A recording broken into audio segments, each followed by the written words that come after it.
In anticipation of the grand establishment of Sri Ram in Ayodhya on January 22, Belgaum South MLA Abhay Patil has declared a distinctive initiative. Abandoning his initial plan, he has now committed to distributing an impressive 4 lakh Motichur Laddus and arranging for the tattooing of Sri Ram on the hands of 10,000 individuals. The production of the Motichur Laddus commenced 4 days ago with 40 skilled cooks specially brought in from Rajasthan for the task. The distribution will span across 80,000 households with each box containing 5 laddus. Notably, MLA Abhay Patil's team, including party workers, actively participated in the laddu making process. In a bite, Belgaum South MLA Abhay Patil expressed his enthusiasm for the initiative and upcoming celebrations in honor of Sri Ram.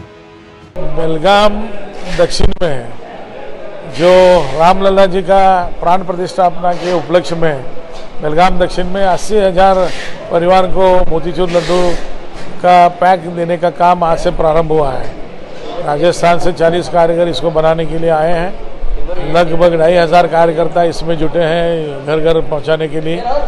और ये जो कार्यक्रम है, इसके अलावा और भी कार्यक्रम बेलगाम दक्षिण में प्रारंभ हुए हैं। भगवान राम जी का बचपन से लेके उनका राज्याभिषेक तक जो महत्वपूर्ण घटनाएं हुई है, उसी पे आधारित LED लाइट के माध्यम से आकाश कंदील में उनको दिखाने का काम कल से प्रारंभ हुआ है। रात को एक अलग कार्यक्रम है। उसके अलावा कल से जो राम जी के भक्त हैं, लगभग 10,000 भक्तों के हाथ पर परमनम टैटू राम जी का निकालने का काम कल से प्रारंभ हो रहा है। तो ये भी अपने स्तर पर एक अलग कार्यक्रम हमने रखा है।